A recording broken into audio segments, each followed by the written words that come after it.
Hello, everybody, and welcome to Outraised Voices. I am Sharon Lee Williams, your host. And if you've been here before, like I always say, I thank you. I appreciate you for coming back. And if you're new here, thank you. And I hope you come back again and bring a friend or watch wherever you're watching from. So, today's CEO is Jodene Russell. Now, normally I would do the bio up front, but I was so impressed with Jodene's bio that I'm going to read it out with her in the room. Hi, Jodene. I just wanted to say hi. I am fine. I hope you're fine too. I was so I just love the way you did your bio in first person. I'm sure people do that, but I loved it. And what I felt about it, it was strong. It was female. It was like, yeah, I am. It was like, it was an intentional I am statement without saying I am, but I loved it. So I said, let me read this out so people can hear something about you and what I'm talking about, the strong female standing up for herself. I'm Jodene Russell, a registered practical nurse, CEO of Injectables by Joe, and an ambassador for the Children's Aid Foundation. As a mother of 5 incredible, strong, and charismatic daughters, I strive to be a role model of strength and determination. I have big dreams of becoming a nurse practitioner and a leading travel injector nurse, and I'm dedicated to advocating for children in care.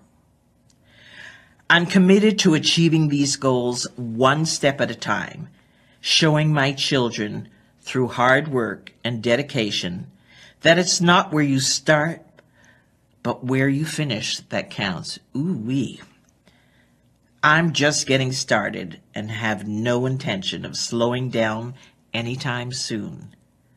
I believe in the power of perseverance and passion to make dreams a reality. Yeah. That is so cool. It is so strong. It's so strong. When you wrote that, did you say, yes, what is the position you wrote it from? What did you want people to know about you? The line where I stated that it's not where you start, but where you finish, that speaks so true to me. And every time I reiterate that statement, I literally choke up because from my past advocacy, that's something that I always say, that it's not where you start, it's where you finish that's important. Yeah, so let's talk about that. You've been in care. When did you enter care? So my first experience was at the age of 11 when there was an incident at my home and with my dad and my stepmom, and I ran away to a friend's house because my parents were physically abusive, and I ran to a friend's house to get help, and then I ended up going into care from there, from that day on, and then my experience with Children's Aid was. It was all over the place, to say the least. I started in foster care in a temporary home, just emergency placement. And then I ended up going into a foster home in Brampton, and I stayed there for a bit. So it's traumatic it sounds like it's traumatic being in the home with your dad and your stepmom, but leaving was traumatic. Is traumatic, right? Yeah. Was traumatic as well. Because this is what we know. Now you're going to some other situation that unknown. You're leaving all that you know. So do you remember what you felt like going through that? My parents, I will say that I have a good relationship with them now. It's taken years to get to this point. But in that moment, I felt as though I was being abused. My parents are West Indian, born in Jamaica, so we all know that the use of belts and wooden spoons and spatulas and shoes and electric cords, those things kind of are of the norm. And then, Yes. yeah. And So, with the idea of, I was raised in a West Indian family, fostered. My first foster home was in a West Indian family, and its children must be seen and and not heard. You know, yeah, and you don't answer back, and you don't talk, yeah, don't even yeah. think about that. So you're right. What we looked on, certainly, I come from a different era, but I thought it was abuse. I hmm definitely felt, but we didn't even have that we didn't designation. have the right to feel that way. Exactly. Yeah, yeah, or even the word. I don't remember even hearing a word like abuse. It's just something that we go through. And to all the West Indian families out there, we're not saying that all y'all do all that. Exactly. We know that. That's just our experience, and we want everybody to know that that's not. We're not painting this broad stroke over West Indian families. It's just a different, different groove sometimes. Exactly. So you go into this first home as an emergency, and you're Yeah. 11 years old. Yeah. And so it was a culture shock. It was a Caucasian home. There was a lot of children there, and Adopted, foster children, as well yeah, so as. we're just there for temporary placement.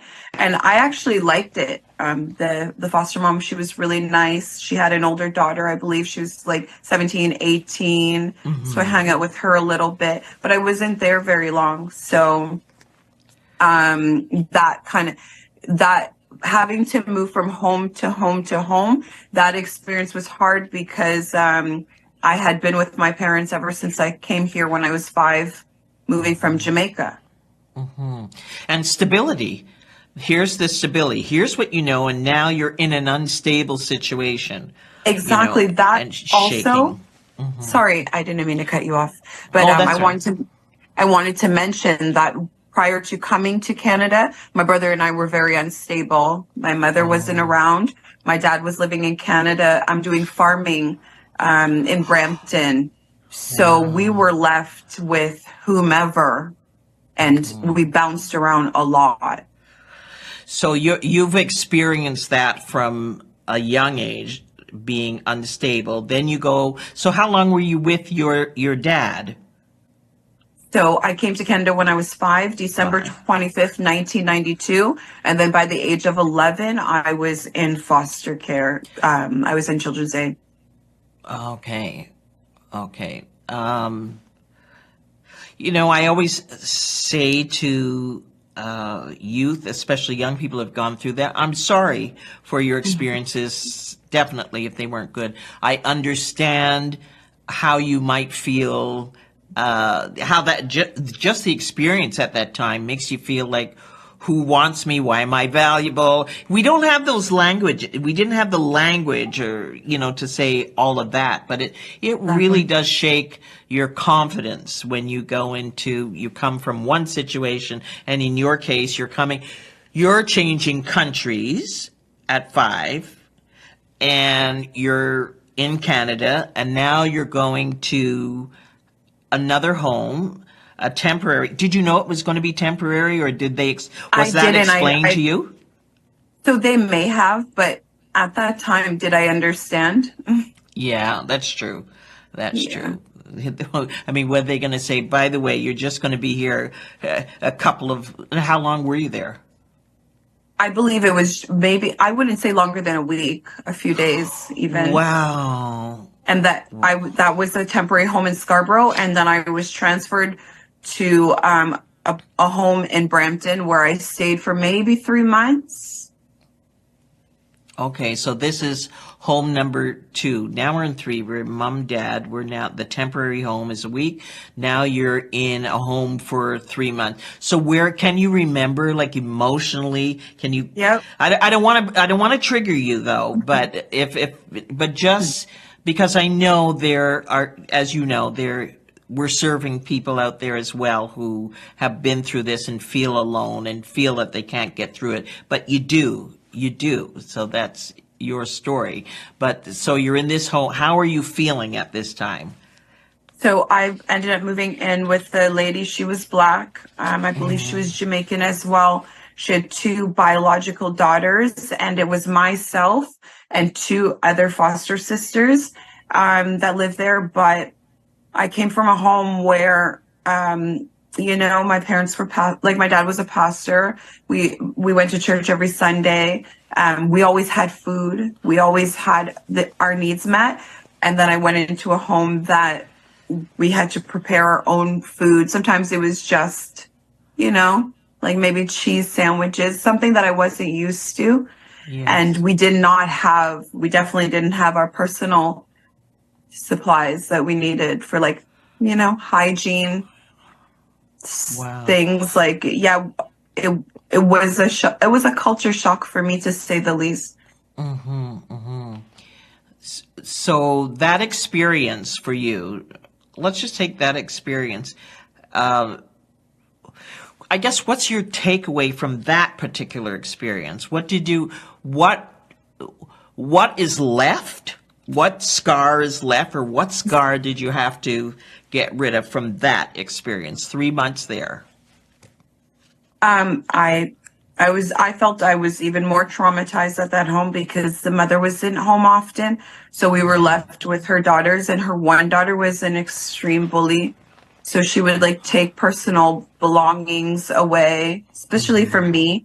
We did not have sanitary products when we needed them. So I was leaving from abuse to coming into another abusive situation. And then of course, and I was very shy when I was a kid. I didn't have much confidence. I'm better at advocating for myself now, but at that time, I just allowed things to happen to me because that was my experience from growing up to Jamaica. You just allowed things to happen, and you can't talk about it. So what did you do for your hygiene products? How did you manage that? Toilet paper. Oh, honey. Oh, wow. Wow. So in this home, how many, I know you said, but how All many women. foster kids? There's all women. How many foster kids are there at this time? So I believe it was myself and three other Teenagers? girls that were two other girls that were foster. Yeah, we were all around the same age, and then her older two daughters. So did you tell them? Did you say to her, "Hey, we would ask, but we didn't get it. So, and then we would get an allowance. I think maybe it was like $10 a week, but it only went so far, right? And did you speak to a social worker about it? Did you? No, because at that time, I didn't really know what my options were. I didn't know I had a social worker to tell these things to, or what. Yeah, I didn't know their roles. Yes. See that?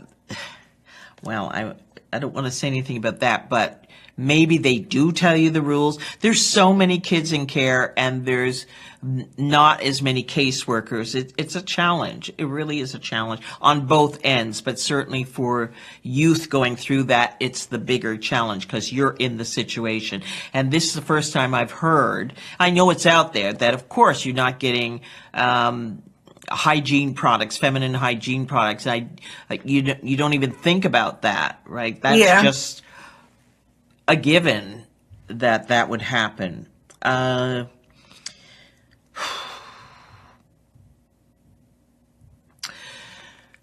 All right. So is there another home after this?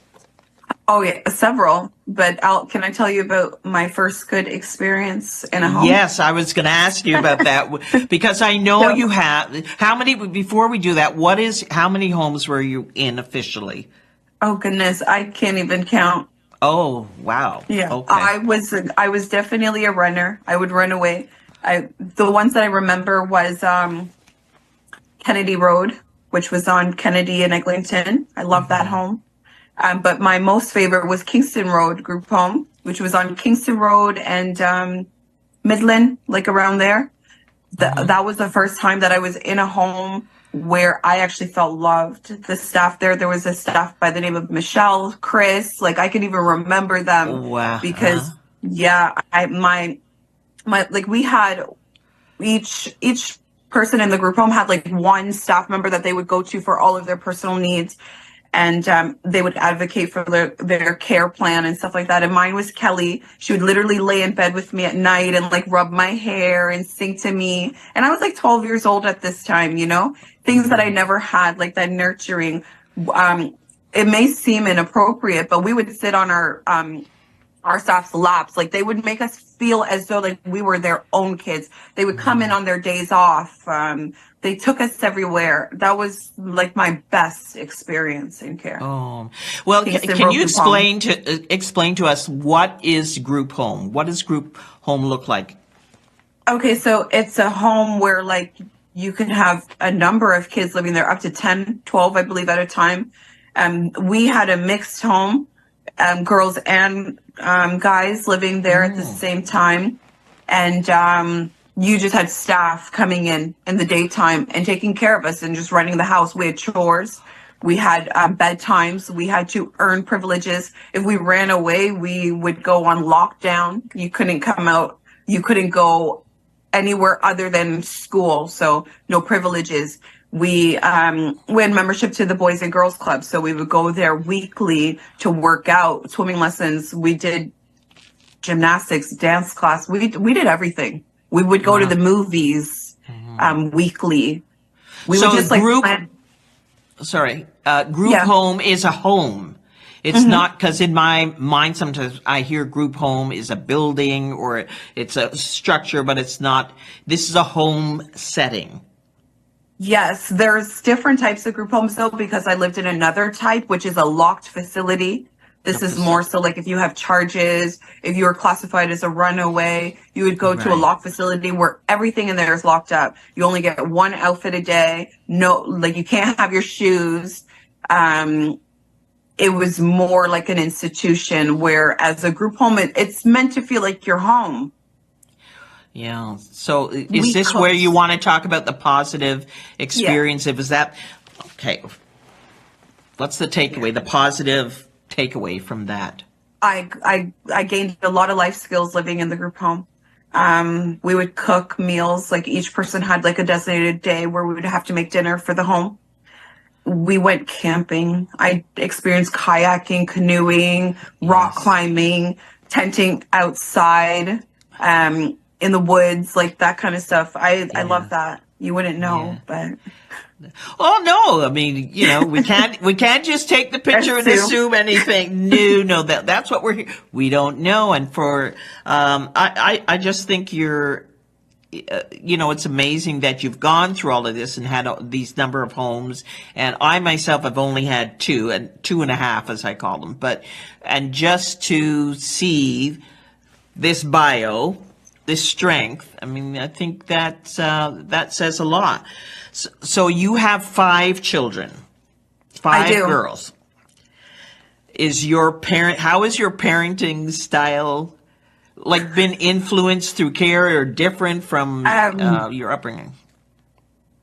Wow, my parenting style, it has definitely changed over the years. The first time I was pregnant was with my daughter Asia. She was born 2005 and she's 19 now. And I was strict. I thought that was the way to be, like my parents, strict. Didn't work. Yeah. So what did work? I don't know. You have to keep on experimenting. By the time you get to the last one, you got it down. Yeah, no, I don't know. Parenting is something that it's individualized. Unique. Yes, unique. Each child is unique, and just when you think it's like, oh, and in your case, 5. This era, though, of children is the hardest, I'll say, with the technology, with the freedom. It's hard. Because of technology, what do you mean? They just have access to everything. So my kids know everything. Yeah, they seem to be younger and younger. They seem to be, I don't know if it's smarter. They are smarter in one way, but they're just more knowledgeable, and trying to control that with social media or even going to schools, because I understand that they're taking away phones in school or something Yeah. now. They're trying to do that to control it, but who knows? So what motivated you? Like when you saw yourself, you're now 12, you're in the second home. I know we've skipped to the children, but what motivated you to say, okay, I'm not going to let my past sort of define my Um, future? okay, so it was hard. My two older daughters, I went through a horrible custody battle with my ex, and he ended up winning. I ended up losing my custody.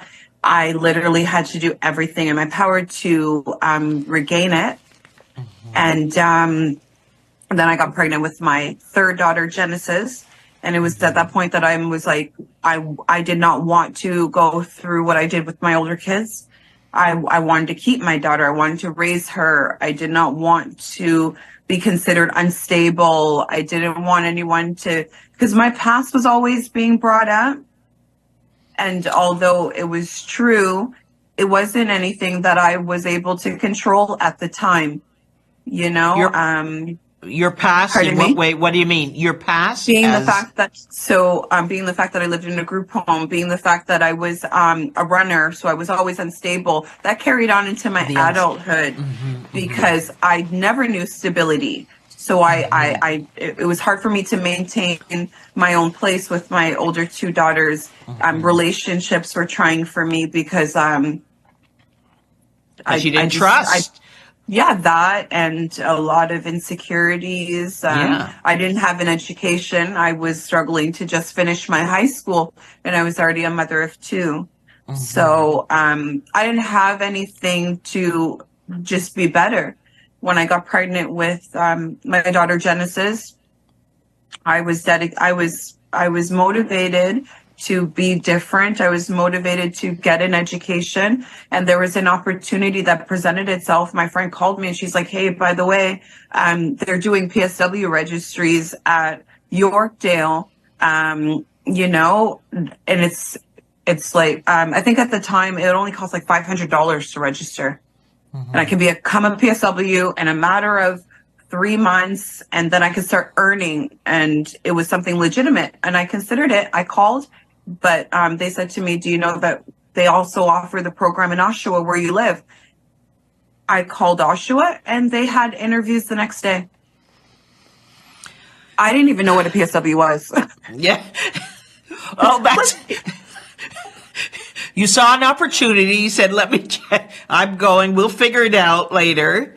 Jump I didn't in know what and a figure it PSW out. was. I didn't Yeah. even research about what a Yes. PSW was. I just knew I wanted a job. I wanted to come out of.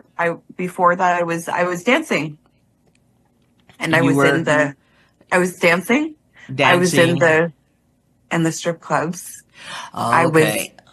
I was in the sex industry, Yes. and obviously wanting to be a mother and raise children and being in that lifestyle, it wasn't conducive. So I was like, okay, I'm going to try this. And I went in the next day, and I attended the entire interviewing process. I think there was like 50 people. And I was chosen. I think they chose maybe like 20. And then I did a skills test, and I passed my skills test. And then I literally started school maybe the next week. Wow. Yeah. Wow, Jodene. Wow. You're wow. There's lots of wows here. So, so now let's talk about Children's Aid, because I know Yeah. you're an ambassador, and how does that take you from being a dancer, being a sex worker, being a mom, how do you get now to, is it Children's Aid post-secondary advocacy. or yes, how do you get there? So once I became a PSW, I wanted to continue on nursing. So I contacted the Children's Aid Foundation, and then they offered me grants and scholarships to continue my education. So I then went from bridging from a PSW into becoming an RPN, What's an RPM? registered practical nurse, And PSW is personal support personal worker. support worker. Yeah. So what did you have to, because you said your education, so did you have to now finish your grade 11 or 12 or what? I didn't because I was already a personal support worker. Okay. It allowed me to bridge to be an RPN. So gotcha. what I had to do was I had to do 1 years of like prerequisites: math, English, science, bio, anatomy. That was a huge course that I had to take. And I passed all my prerequisites, and then I went and I did 3 years of actual RPN studies at Fleming College. Wow. So my prerequisites were also at Fleming College, but it was like nighttime, like night school. Yes, so yes. You work in the day, personal, and yes. and then I would go some in. people do weekends and all of that. Yeah. So how do you deal with stuff when it comes up? How do you deal with some of the old wounds, or do they come up? With five girls and questions and. I have gotten so much better at that over the years. Before I would get so angry because my kids, they want to throw it in my face. Oh, you were bad. That's why you ended up in a group home. And they don't even know the half. Do they now? It is upsetting. Even if you tell them, do they? Do they care? No, they're still going to spin their narrative. So now I just have to, I'm honest with them. I own it. Yeah, I was in a group home. Yeah, I didn't listen to my parents, but that's not what I want for my own children. And I try to get them to understand I didn't just not listen to my parents. I had a lot of trauma that extended from that and we didn't understand it at the time. So my parents couldn't help me, and I couldn't advocate for myself to tell them exactly all of the things that I was experiencing, from abandonment, abuse, sexual abuse, all of that.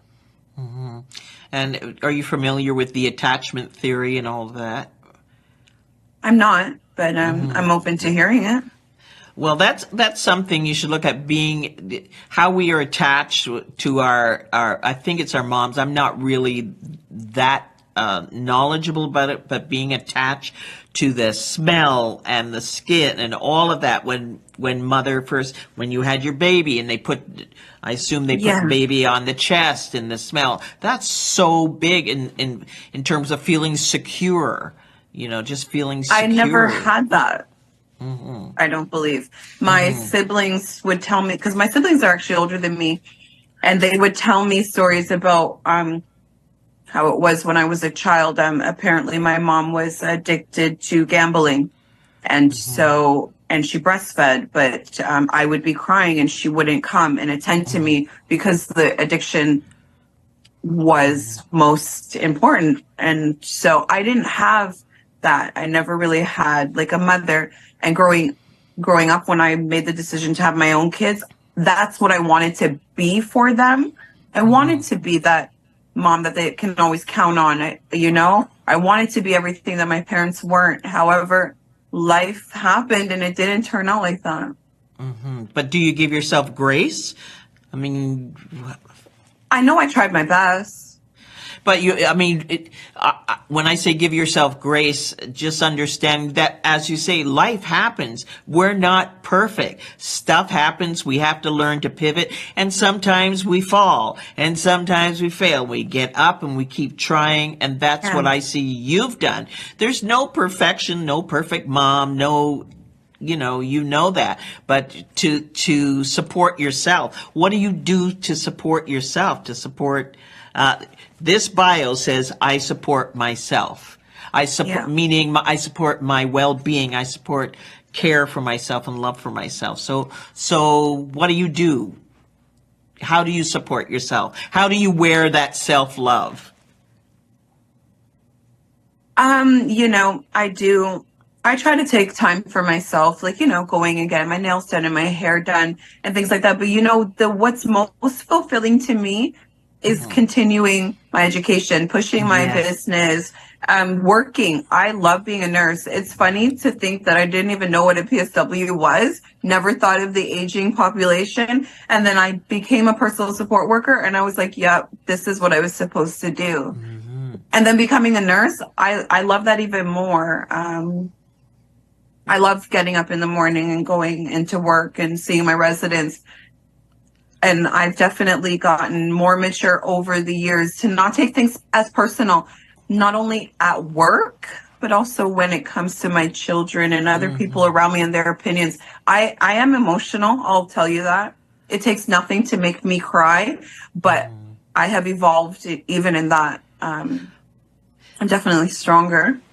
Yeah, because sometimes we learn that other people's stories about us, everybody has a story and people create stories. We all create stories about other people when we don't know whether you're a celebrity and we assume that they're all good, or we read whatever we read on the feed, but that's not their life. They still have to go to the washroom and cry and get divorced and kids run away, all of that stuff. So when I talk about self-love and asking you what you're doing for that, because that's important to bring to your own girls, right? To show them that they have to be this bio. I am woman, because it is tough out here. And I think you're doing an awesome job. So let's talk. Let's talk about your business. I might jump back and forth. Don't mind me, but let's talk about your business, the injectables, because just before we got on, you talked about what? PMP, but let's go to the injectable. PRP, PMP.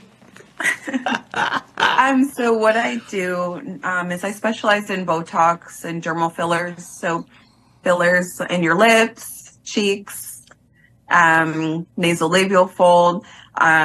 I love anything to do with beauty and just making yourself look like the best version of yourself. That's what I do to make me feel happy. Yeah. What do you mean working with other people is what you... And myself.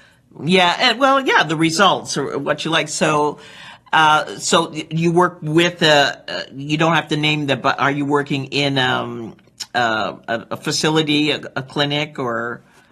So for the last 5 years, I've done it mobile. I provided mobile services, but this year for sure, I'm definitely going to be locking in with a location. I have options. It's just I have not committed to them, but a location is a must. I recently went to England in January and I got trained by Dr. Theodore. He's all the way from the Ukraine, and he taught me how to do non-surgical nose lift, chin, jawline structures, lip fillers, the nice Russian lips, and the nice Russian lips. Who knows this? I'm loving this. The nice Russian lips. So you're an entrepreneur, fempreneur, and all of that. All of that.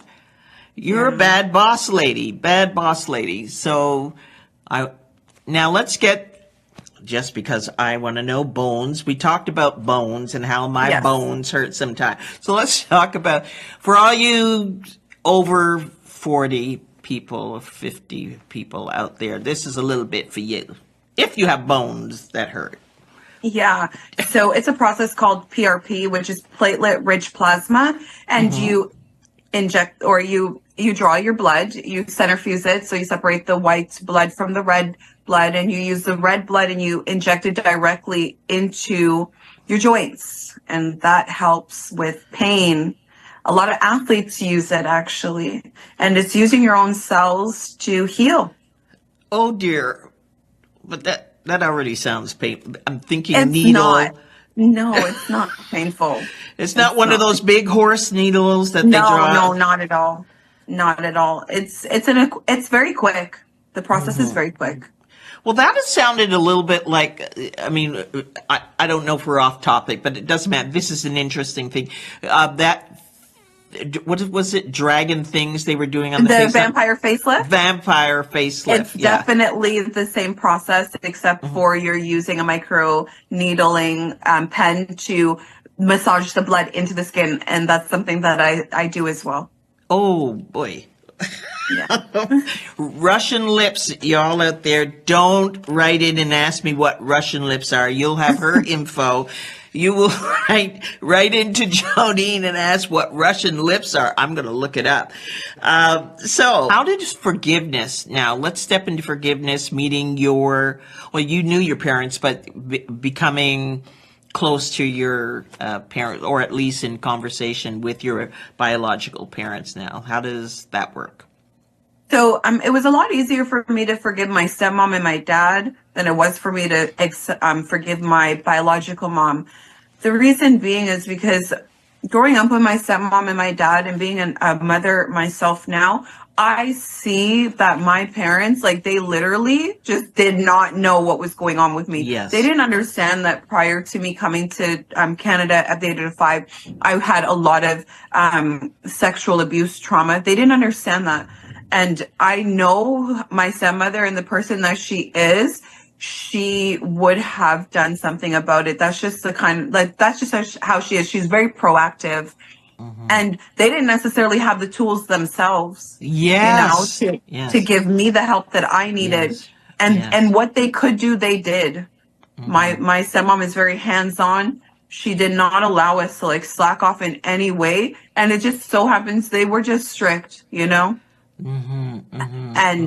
probably overwhelmed and frustrated because my dad had 5 kids that came from Jamaica, from different women, and my stepmother took them on and took care of us. And we had a lot of things that we were battling with internally, and she just didn't know how to deal, I guess, Yeah. Well, like you say, they didn't know. She wasn't coming into it with a bunch of knowledge and exactly. This is how you parent. This is what you do. You have kids, you stay strict, you get them to do, but schooling was probably a priority. 100%. Our health. Yes. When we came to Canada, our teeth were all rotten out of our head. My stepmom made sure we went to the dentist. We always went to the doctor's appointments. We never lacked food. Food was of abundance in our home. We didn't have the clothes that we wanted to wear, but my parents used to make us shop at the Bay when we were kids.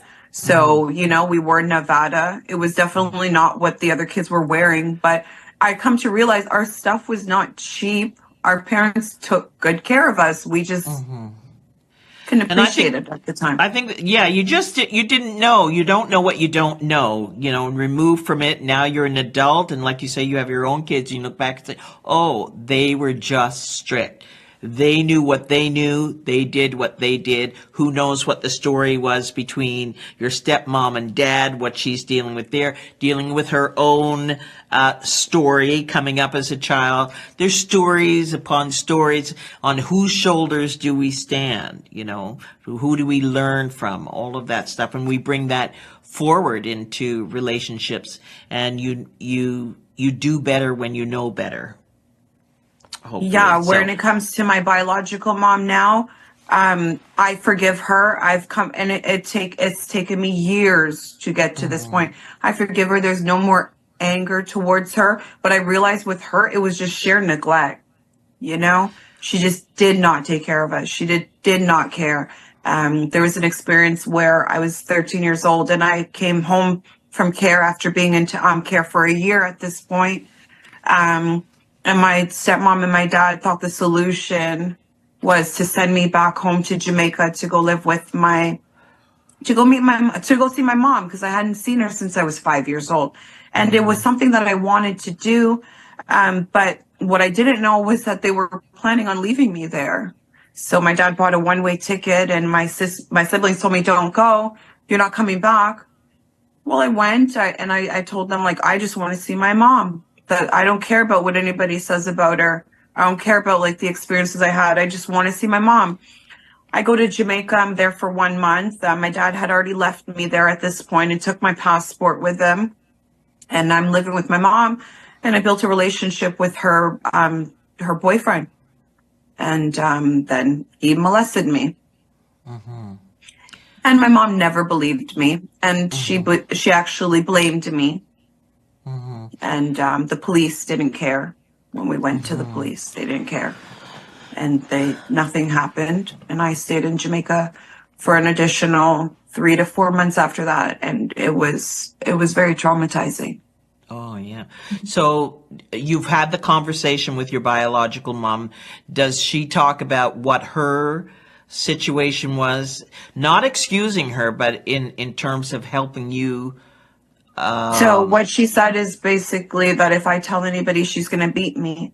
So I didn't tell because she doesn't want the shame. At the time, so the day that it happened, I ran to the neighbor's house. The neighbor came over immediately. He admitted it to the neighbor. The neighbor told me to go as I was, to go get my mom. By the time I came back home with my mom, he was there, and he told my mom a completely different story. Although the neighbor was explaining to my mom that he already admitted it, this is what happened. My mom failed to believe it. She didn't want to believe it. And she basically said, if I tell anybody that she's going to beat me, I came to Jamaica to ruin her life and her relationship. I was just a bad child. Then I ended up telling my grand. But you got back to your dad. Somehow you've come back to. Not yet. You're not I told my yet. After a month after it happened, I couldn't keep it in anymore. I told my grandmother. We went to the police station. My grandma went to the police station. My mom met me at the police station and told them I'm a child that lives in a group home in Canada. I'm in Children's Aid. I run away from home. I'm a bad child. My dad could not handle me, and this is why he sent me to Jamaica. The police basically said I'm rude and go home with your parents. And that's exactly what I did. And that night, she ended up leaving me there again with him by myself the entire night. Okay, let's take a breath here. Let's take a breath here. And I'm sure, again, for our viewers out there, for some of you who have been experienced abuse, or this is Jodene's story and her brave story. To be very brave to show up and tell us this story, and I appreciate it so much, and I'm sure there are young women out there who appreciate it as well. But now let's get to Children's Aid and how you advocate, because you have a story to share with all these, especially young women. So how do you become an ambassador? When I came back from Jamaica, Children's Aid was all I had, actually, because my dad bought a ticket for me to, sorry. That's all right. Take a breath. Take a breath. Just take a breath. Yeah. My dad bought a ticket for me, and it was under the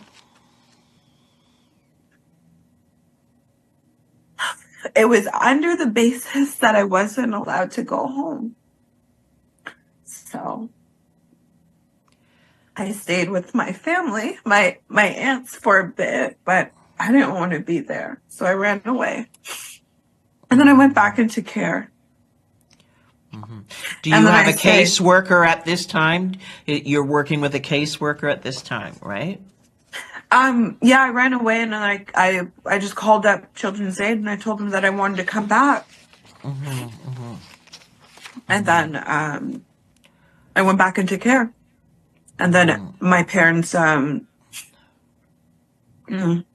signed their custody. Like, they allowed Children's Aid to be primary caregivers. Caregivers. Are you getting therapy at that time? Do they take? Is there? Yeah. Did you find that helpful? This is Children's Aid. Yeah, I actually loved my therapist, and then I had to get a new one. And I struggled with change. I remember when I used to move around and care from one home to another.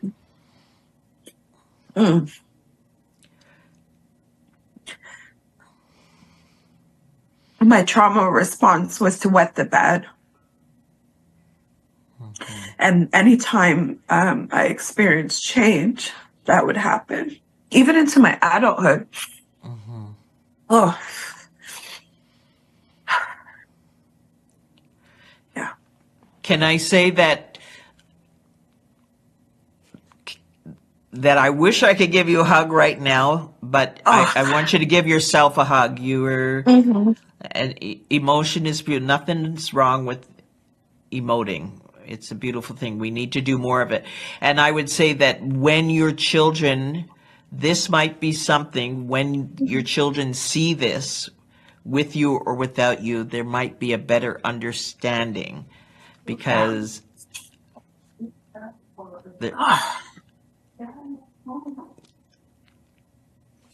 so, and you know, like I fought with myself for so many years, and I fought with Children's Aid, and I was angry, and they were trying to help me, and I wouldn't receive the help.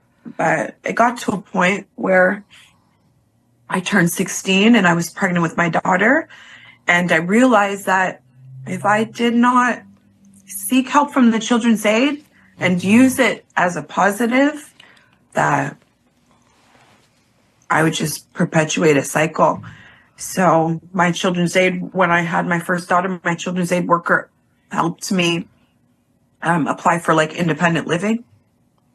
And then I was able to get funding from them to pay rent, and they supported me however they could with my needs. They helped me with the first time that I applied for college.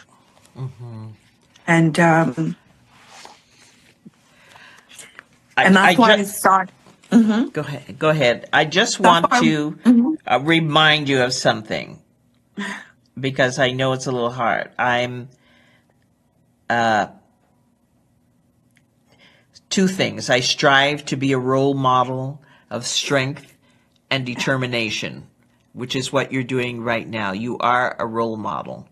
Please see yourself as that. Truly see yourself as that, as a role model.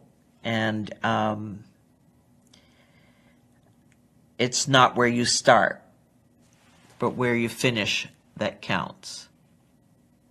I wanted to say something. You asked me why did I get connected with Children's Aid. So I've actually kept in contact with a lot of the people that I met in care throughout the years. One of my friends, we were roommates at Kingston Road Group Home, and we're still friends till today. But there was a friend of mine, I won't say her name, but at the beginning of COVID, she took her own life.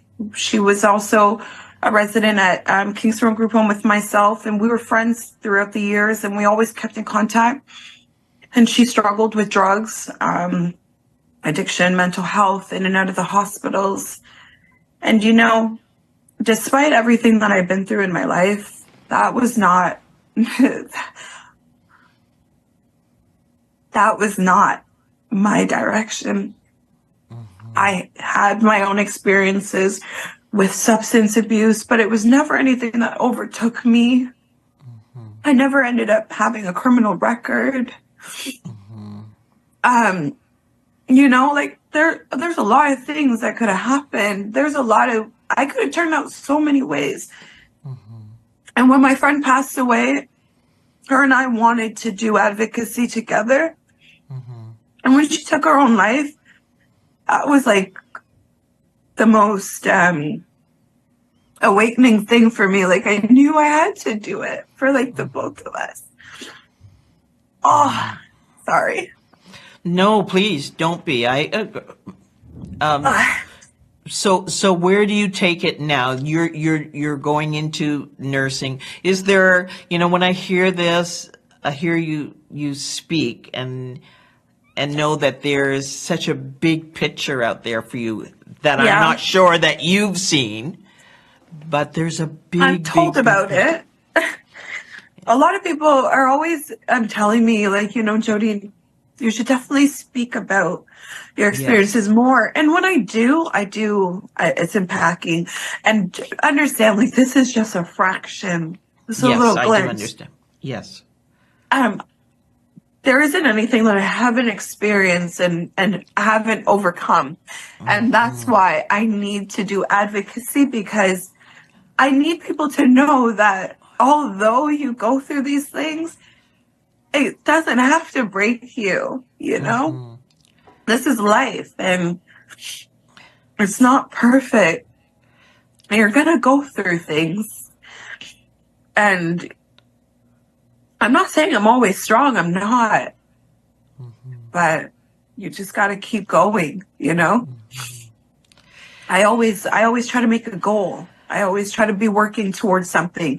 I'm actually starting my RN program next week. I'm bridging from RPN to RN, and it's been a goal of mine for years since I started as a PSW. I knew I wanted to be an RPN, to be an injectable nurse, to be an RN, to be a nurse practitioner. So I don't even care what age I am by the time I become a nurse practitioner, as long as I know I did it. All right. That is, you're going to listen back to this because I know you know yourself, but you maybe haven't heard yourself. You are a role model. I want to leave it there because I think you've said Yeah. all that you can say, and you've ended it in a beautiful way. And I just wish you, and I know that those wishes will come true too, whatever the wishes are you have. And I will ask you one last question. If you had all the money in the world and money wasn't even an issue, what would you do? What would the goal be? I would definitely open up a home for youth, or do something for youth. I love youth.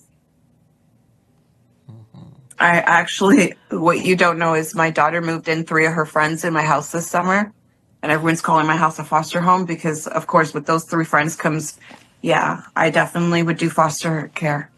I'm already called a foster mom right now. Oh, wow. Yeah. Wow. Can I ask you how old you are, Jodene, if you don't mind telling? Well, you don't have to tell me, but I will. My birthday's on the 19th of September. I'll be 37. well, you've got such a beautiful future ahead of you. Yeah. And, the resilience, you have a lot of resilience. You've taken that pain, you've taken those scars, and they are badges now, badges. So I honor you. I thank you. I thank you Yeah. for saying yes. I thank you for sharing your story. And I'm hear all the voices behind me, all the youth and adults and everybody saying thank you on behalf of Outraised Voices, and thank you for speaking up.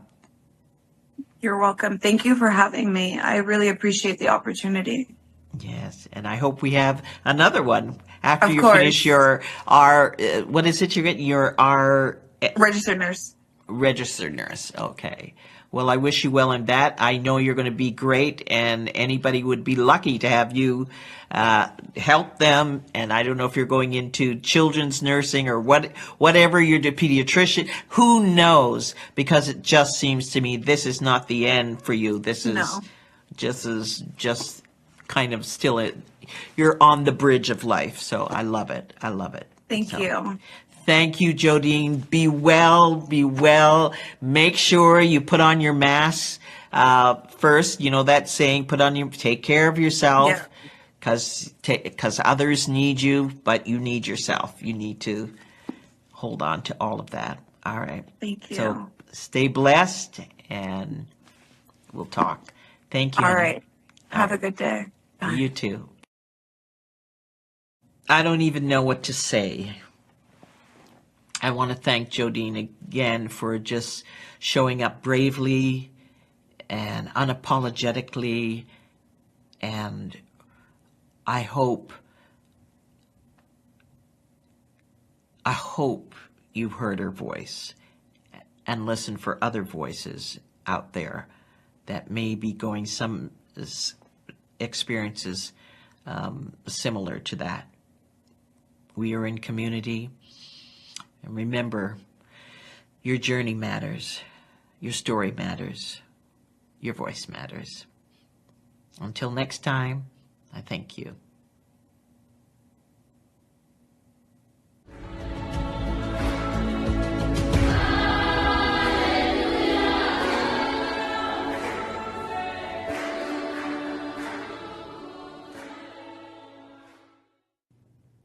So if you enjoyed this episode, I would really love to hear from you.